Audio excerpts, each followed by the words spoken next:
안녕하세요, 복마장입니다. 지난번에 무사 주베이에 이어서 오늘도 가와지리 요시아키 감독 특집으로 꾸미고자 합니다. 무사 주베이 리뷰가 궁금한 분들은 설명란 링크를 참고하시고요. 오늘 작품은 가와지리 요시아키의 인생을 바꿔버린 문제작이자 가와지리 요시아키 브랜드를 세상에 알린 출세작 요수도시입니다. 가와지리 요시아키는 이 작품의 성공 이후에 일관된 스타일로 마계도시 신주쿠 무사 주베이를 거쳐서 뱀파이어 헌터 뒤로 커리어의 정점을 찍게 됩니다. 1987년 제작된 요수도시는 SF 판타지 작가 키쿠치 히데유키의 동명소설이 원작입니다. 당시 보기 드문 성인용 하드코어 애니메이션으로 인간계와 마계의 불안한 공존을 다룹니다. 인간계와 마계의 평화를 반대하는 마계 과격파들과 이들을 막으려는 인간계 조직이 엮어내는 잔혹한 폭력과 에로티시즘의 향연, 그 가운데 피어나는 사랑을 흥미롭게 조명한 수작입니다. 가와지리 요시아키는 자신만의 독특한 그림체와 함께 다크 판타지 세계관과 미학을 표현하기 위해 컬러를 적극 활용하는데요. 일단 그림체를 보면 요시아키 특유의 날카로운 선이 살아있습니다. 여기에 일명 가와지리 블루라는 어둡고 깊이 있는 블루 계열의 색감을 사용합니다. 이 색채는 요수도시뿐만 아니라 다른 작품에서도 두드러지게 사용되면서 도시의 밤, 미지의 세계, 인간과 마계의 경계 등 어둡고 미스터리한 분위기를 강조합니다. 이 색감이 감독의 시그니처 스타일로 통하게 된 거죠. 이 작품 속에서 인간계와 마계는 500년마다 상호 불가침 조약을 갱신합니다. 두 세계의 대표들은 이러한 불안정한 평화를 넘어 영구적인 평화를 실현하려 하지만 마계 과격파들은 이러한 시도를 방해하기 위해서 인간계를 침범합니다.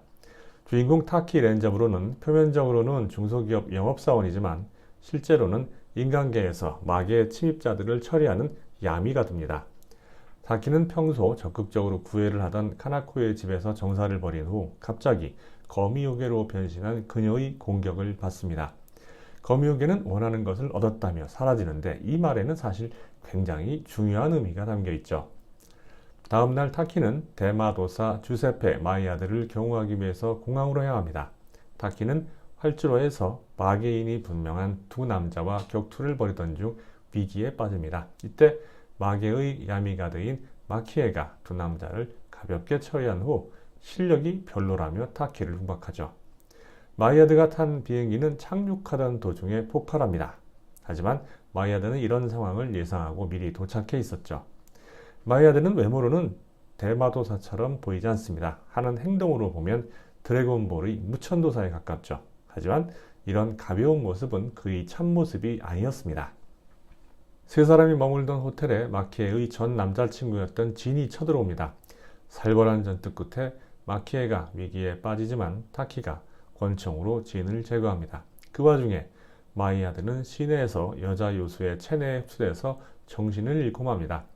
색을 밝혀도 시기를 봐서 해야지. 혼자 그러고 있었으니까 죽어도 싼 거죠. 다행히 타키가 마이아드를 빼낸 후 마키에가 여자를 처리합니다. 타키 일행은 마계 과격파들이 펼친 묘벽 공간에 갇히고 마계충에 의해서 구속된 마키에는 자신을 희생해서 타키와 마이아드를 탈출시킨 후 납치됩니다. 타키는 마키에를 구하려 약속 장소로 향합니다. 타키는 강력한 최면을 사용하는 붉은 드레스 여자를 비롯한 마계인들을 가까스로 처리한 후에 과격파 리더와 대결하다가 중상을 입고 쓰러집니다. 이때 어느 푸른빛 번개와 천둥이 내려치고 이 순간을 틈타서 타키는 재빨리 리더의 집에 와서 살해합니다. 본부로 돌아온 타키는 임무보다 여자를 선택했다는 이유로 임무에서 제외되죠.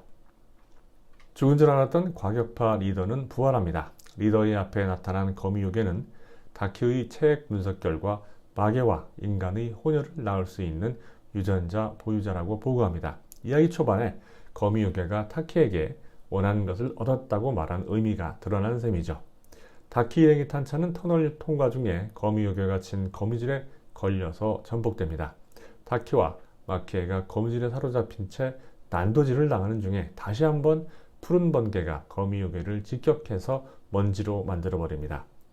두 사람은 낯선 성당에서 정신을 차리는데요. 이때 서로에게 사랑을 느끼고 정사를 벌입니다.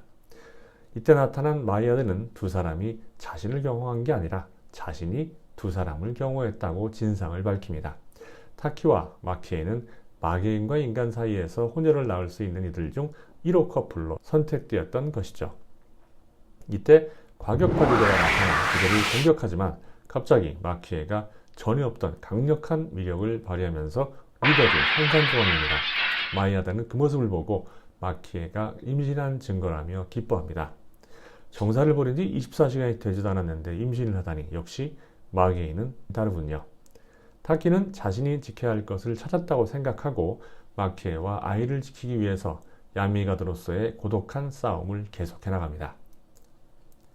이 작품의 가장 큰 특징은 당시로서는 파격적일 수밖에 없는 폭력과 성적 표현입니다. 사지절단의 스플래터 액션과 성의 장면이 노골적으로 등장해서 하드고어와 하드코어를 겸비한 애니메이션의 대표작 중 하나로 손꼽히죠. 그런데 이러한 특징은 원작자인 키쿠치 히데유키 작품 속에 공통적으로 나타나는 세계관 덕분입니다. 그의 작품에는 인간계와 마계의 접점에서 발생하는 사건 속에서 인간을 성적인 대상으로 바라보는 요마와 요괴들이 등장하기에 에로틱한 장면들이 나타나지 않을 수 없거든요. 그런 요소들이 작품 속 캐릭터와 이야기에 적절하게 녹아들며 독특한 세계관을 구축했기에 많은 사랑을 받을 수 있었던 거죠.